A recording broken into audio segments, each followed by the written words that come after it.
계속해서 이스라엘과 유다의 왕의 변화를 통해서 또 그들이 하나님 앞에 악을 행했는지 아니면 하나님께서 기뻐하시는 삶을 또 그런 하나님께서 맡기신 그 왕의 직분을 감당했는지를 통해서 하나님께서 그들을 심판하기도 하시고 또 하나님께서 그들을 구원하기도 하시는 모습을 보여주고 계시는데요. 안타까운 사실은 이제 북왕국의 마지막이 가까이 오고 있습니다. 그리고 남왕국도 북왕국보다 조금 더 오래 가지만 그 모습이 사실은 하나님께서 칭찬하시는 모습을 찾아보기가 어려운 시대인 것을 보게 됩니다. 사실 그 열왕기하 15장 그리고 어제 본문에 보시면 그런 왕들의 이야기를 해주고 있지만 그것에 정확하게 또 왜 하나님께서 나병을 걸리게 하셨는지 저희가 어제 본문에 보시면 아사랴 혹은 우시야라고 불리는 왕이 등장하는데요.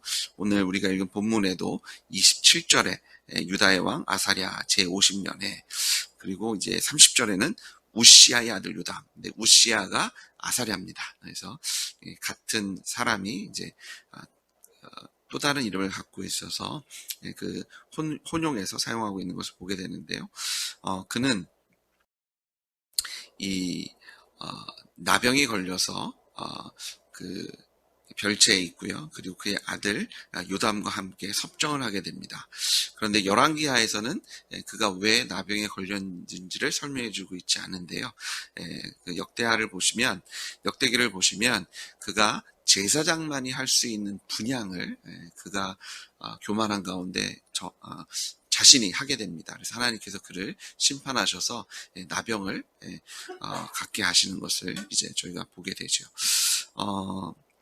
오늘 그 베가가 이제 저희가 23절에는 이제 그 부가히야가 왕이 되고 또 그가 2년만 다스리고 이제 베가가 반역해요 왕이 되고 20년을 다스렸다라고 이제 이스라엘 첫 번째 왕에 대한 오늘 본문에서 등장하는 첫 번째 왕인데요. 이 예후 이후에 그런 왕들의 통치 기간을 보면 예후가 41년 그리고 하나님께서 예후에게는 이 4대만이 왕 노릇할 것이다 라고 얘기하십니다. 그래서 그의 아들 여호아하스가 17년 그리고 그 후대가 요아스가 16년 그리고 여로보암이 41년을 통치합니다. 그래서 꽤 오랜 기간 동안 그런 왕 노릇을 하게 되죠. 그래서 한 120년, 130년이 되는 기간을 다스리게 되고 여로보암 이후에 스가랴가 왕이 되는데 그는 6개월만 왕 노릇하게 됩니다. 그래서 어제 본문에 보시면 이제 반역이 일어나고 살룸이라는 사람이 왕권을 잡은 듯하지만 이 살룸이라는 사람도 1개월, 한 달만 왕 노릇할 수 있고요. 그리고 또 반역이 일어나서 무나햄이 등장하고요. 오늘 이제 무나함의 아들 부가히야가 왕이 되는데 이 무나햄은 10년, 그의 아들은 2년 동안 이스라엘 왕 노릇하게 되고요. 또 반역이 일어나서 오늘 등장하는 이제 베가가 왕이 되고 20년 동안 이제 왕이 되고 이제 베가에 이어서는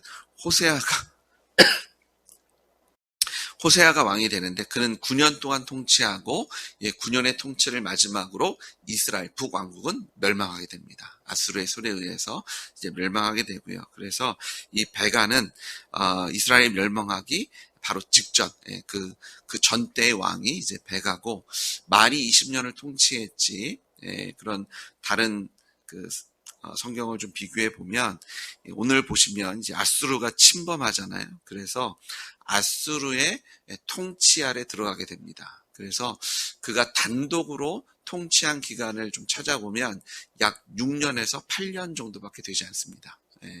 그리고 나머지 기간은 사실 이제 베가가 반역하기 전에 이미 어느 지역의 패자로서 그런 그 왕노릇 하다가 이제 반역이 이루어지게 되고 왕이 되고 그리고 통치가 시작되고요.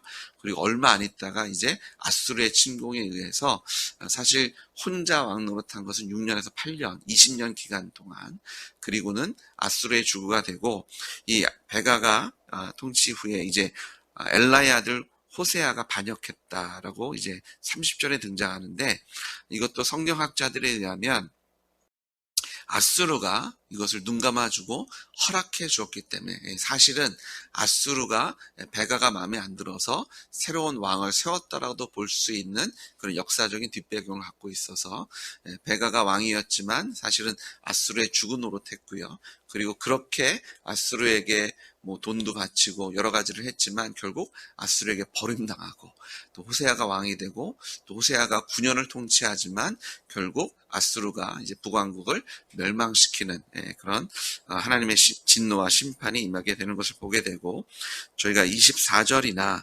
28절에 보시면 하나님께서 이 북왕국 왕들에 대한 심판의 메시지, 그런 그들에 대한 평가가 동일합니다. 여호와께서 보시기에 악을 행하여 이스라엘로 범죄하게 한 느밧의 아들 여로보암의 죄에서 떠나지 아니한지라. 28절에도 동일한 말씀으로 베가를 평가하고 또 부가히야를 평가하고 있는 것을 보게 됩니다.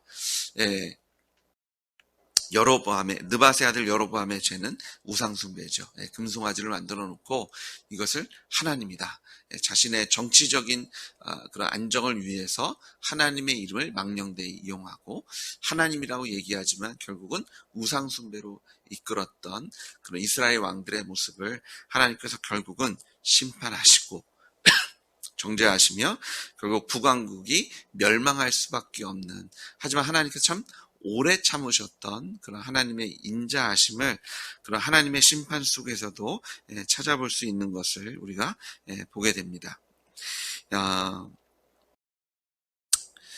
그래서 하나님께서 이제 심판의 그 도구로 아수르를 사용하시는 것을 29절에서 보게 되고요. 이미 베가 왕 때에 북왕국의 대부분의 영토가 아수르 왕 디글랏 빌레셀에게 넘겨진 것을 보게 됩니다.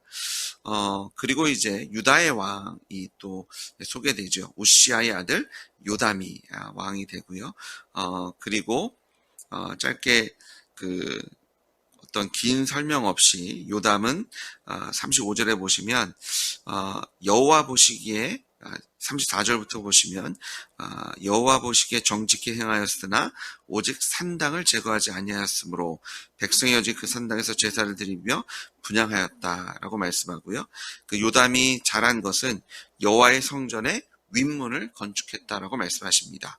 그리고 이제 등장하는 구절을 보시면 37절에 그때 여호와께서 비로소 아람 왕과 르심과 르말리아 아들 베가를 보내서 유다를 치게 하셨다. 그래서 하나님께서 이 아람과 북왕국을 통해서 유다를 징계하시는데, 그 이유가 이 요담이 비록 하나님께 정직히 행하는 듯 했지만 이 계속해서 산당을 제거하지 않은 그 죄를 징계하시는 것처럼 보입니다. 근데 여기에 문제는요, 요거에 상응되는 구절을 이사야에서 발견할 수 있는데요. 이사야서 7장에 보시면 이 요담의 후대가 아하스입니다. 그런데 아마도 요담과 아하스는 함께 둘이 동시에 그런 섭정을 했던 그런 기간들이 최소 4년 정도 될 것이라고 보고요. 그 요담과 아하스가 함께 통치할 때 이 아람 왕과 그 북왕국 베가가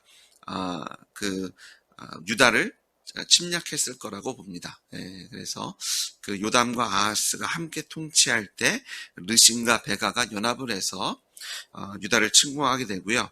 유다를 침공하게 된 이유가 뭐냐면 유다의 왕의 자리를 이 다윗의 왕조가 아니라 아람이 그 다부엘의 아들을 유다의 왕으로 세우려고 합니다.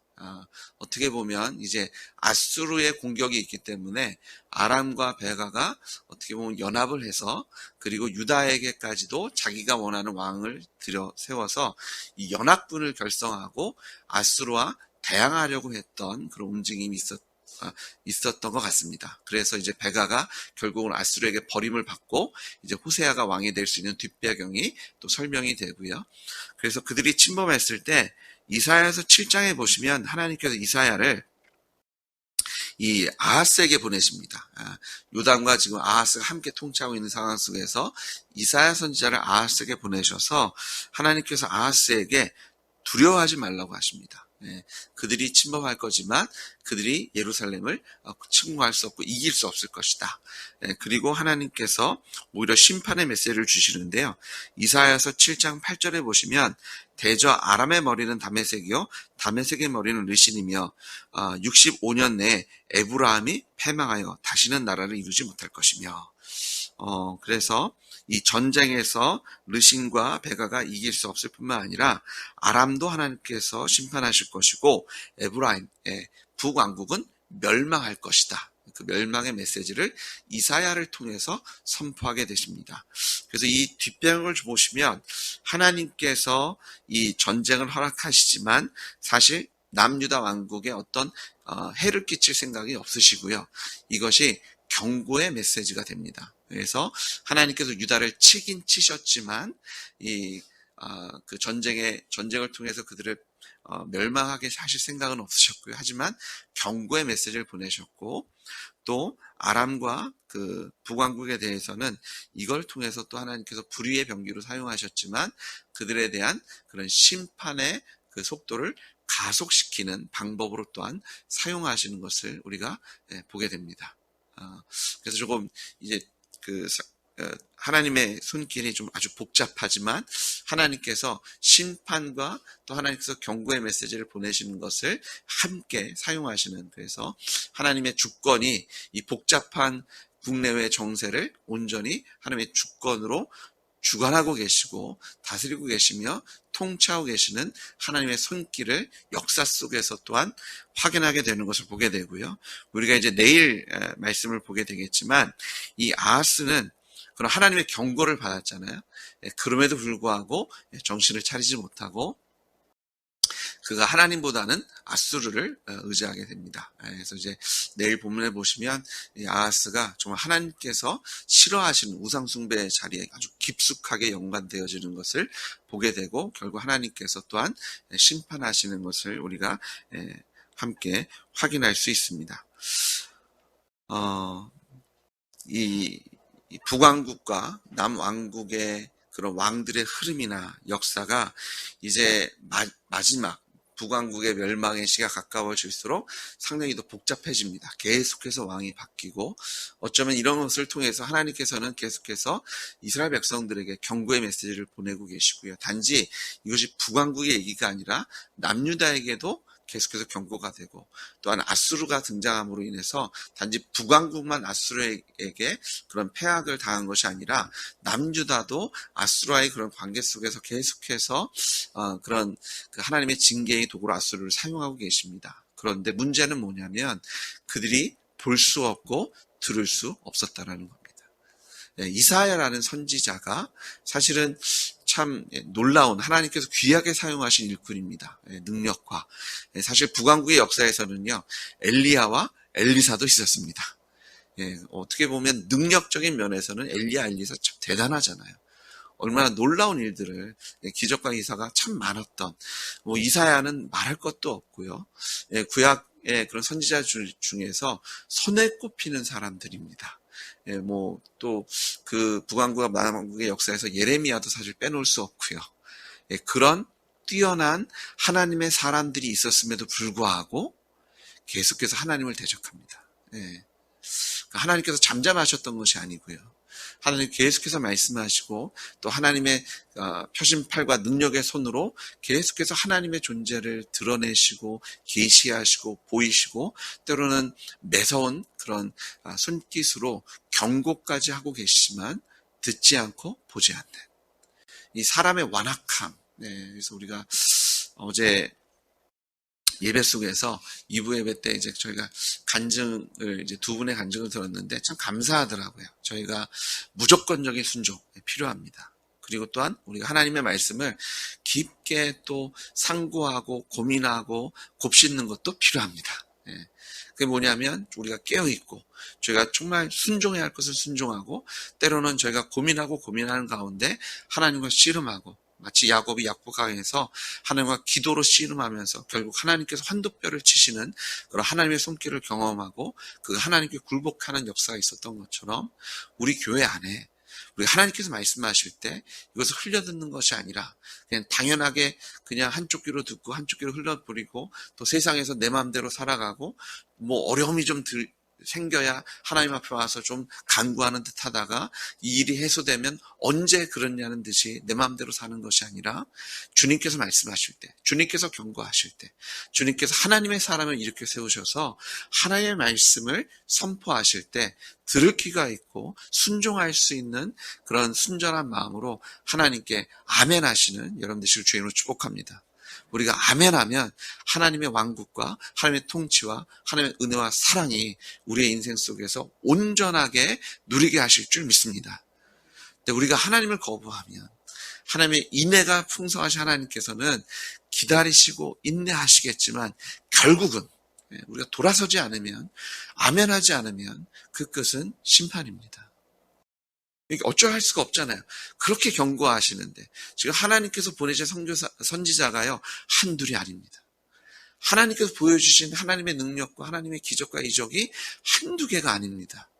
그리고 이것이 그냥 한 달, 두 달의 얘기가 아니라 100여 년의 기간을 통해서 하나님께서 계속해서 말씀하고 계시고 말씀하고 계시고 말씀하고 계셨던 겁니다.